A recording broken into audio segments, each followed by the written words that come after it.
जब बहरिया टाउन बन रहा था उस वक्त तो सिंध के हुक्मरान बहरिया टाउन के पार्टनर बने हुए थे।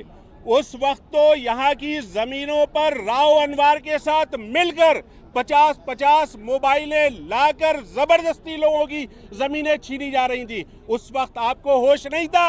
ये सिंध के जितने कॉम्पोरेस और सिंधु देश के हामी हैं, उस वक्त इनको होश नहीं था। उनको चाहिए था कि अगर उनको वाकई दर्द है तो जाके बिलावल हाउस पे या सिंध असेंबली पर या सीएम हाउस के ऊपर धरना देते। अब भी तुम्हारा नस्बुल ऐन कब्जे, लूटमार, भरमबाजी और वही लेगेसी जिससे हमने अपने आप को डिस्कनेक्ट किया, अगर तुम उसी लेगेसी में रहना चाहते हो तो फिर ये 3-4 जगह वोट तकसीम हो जाएगा। होश के नाखून लो, डट कर बात करो, खुलकर बात करो। किस बात की मसलहत है भाई? चंद वजारतें ही तो हैं। यहाँ पे कल लूटमार हुई है। जिस तरीके से यहाँ पे आवाम की दुकानों को, कारोबार को, शोरूम्स को, बिल्डिंग को आग लगाई गई, जिस तरीके से इस जगह को कल लूटा गया, मेरे ख़्याल से इस वक्त पूरा पाकिस्तान जो है हैरान है कि कल यहाँ पर हुआ क्या है। ऐसा लग रहा था कि हम पाकिस्तान में नहीं हैं, पाकिस्तान से बाहर हैं। और सबसे बड़ी हैरत ये हो रही थी कि कल यहाँ पर सिंध हुकूमत हमें कहीं मौजूद नज़र नहीं आई। हमें कल यहाँ पर सिंध की पुलिस मौजूद नज़र नहीं आई, जो कि हर वक्त ये बात कहती है कि 18वीं तरमीम के बाद लॉ एंड ऑर्डर की ज़िम्मेदारियाँ जो हैं वो सूबाई हुकूमत की हैं।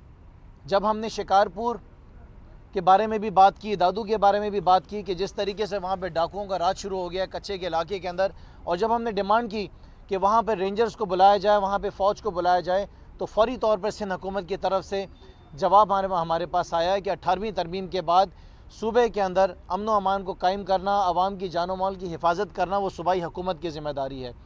लेकिन कल जब हमने यहाँ पे बहरिया टाउन के अंदर जो कुछ होते हुए देखा तो वो कच्चे का इलाका से लग रहा था कि हम किसी कच्चे के इलाके के अंदर हैं। जो हमने वीडियोज़ के अंदर देखा, हमें पुलिस यहाँ पर नज़र आई, लेकिन पुलिस कुछ कर नहीं रही थी। लोग लुट रहे थे, यहाँ पे दुकानों को जलाया जा रहा था, बिल्डिंगों को तोड़ा जा रहा था, गाड़ियों को आग लगाई जा रही थी, और सूबे सिंध की जो हुकूमत है, जो रियासत है, वो खामोश बैठी टीवी पे तमाशा देख रही थी। नज़र ये आ रहा था और महसूस ये हमें हो रहा था कि जैसे ये सब कुछ पूरी प्लानिंग के तहत किया जा रहा है। एक प्लानिंग के तहत ये सारा सिलसिला चलाया गया था और आवाम को जितना भी नुकसान होना था वो ऐसा लग रहा था कि उसकी इजाज़त दी गई हुई थी और खुली छूट थी। सबसे पहले पाकिस्तान तहरीक इंसाफ सख्त अल्फाज में जो कुछ कल बहरिया में हुआ है उसकी सख्त अल्फाज में मज़म्मत करती है। हम सख्त अल्फाज में सिंध हुकूमत की मज़म्मत करते हैं। हम IG सिंध से सवाल करते हैं कि IG साहब कल कहाँ थे? IG साहब की जो खामोशी है उसकी क्या वजूहात है? सूबे सिंध के वज़ीर आला मुराद अली शाह अभी तक खामोश हैं। उन्होंने एक अल्फाज अपने मुँह से नहीं निकाला कि जो कुछ यहाँ पर हुआ।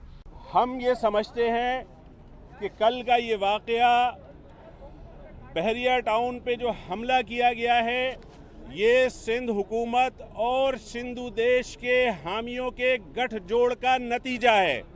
हम इसको कराची के ऊपर हमला तस्वुर करते हैं। हम ये समझते हैं हमें बहरिया टाउन की इंतज़ामिया से या मलिक रियाज साहब से हमें कुछ नहीं लेना देना। हमें जो यहाँ पर लोग बस रहे हैं, जो कराची के बाशिंदे हैं, उसमें चाहे सिंधी हो, पंजाबी हो, पख्तून हो, बलोची हो, मुहाजिर हो, हमें उनसे गर्ज है, हमें उनके तहफ़्फ़ुज़ चाहिए। ये इस तरह का जो दहशतगर्दाना हमला किया गया है, ये किसी तौर से काबिल कबूल नहीं है और इसके खिलाफ MQM सीसा पिलाई हुई दीवार बनकर खड़ी होगी। ये हम वाज़ेह तौर पर बता देना चाहते हैं कि कराची के लोगों को समंदर में गर्क करने का ख्वाब देखने वालों को ये वाज़ेह तौर पर बता देना चाहते हैं कि ये ख्वाब देखना छोड़ दो। जिसने हमें समंदर में धकेलने की कोशिश की, हम इन निहत्ते हाथों से उसको ही समंदर में गर्क कर देंगे। जो वहां रह रहे हैं वो तो एक अलग, उन्हें खौफजदा और हरासा किया गया, उन्हें दहशतजदा किया गया अपने तासुब और नस्ल परस्ती की आग में अंधा होकर।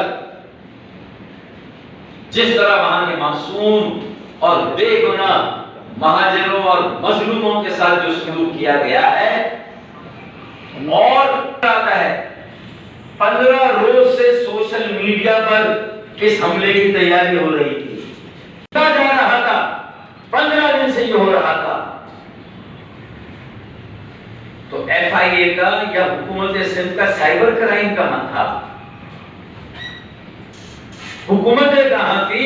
और बिलखुसूस सूबा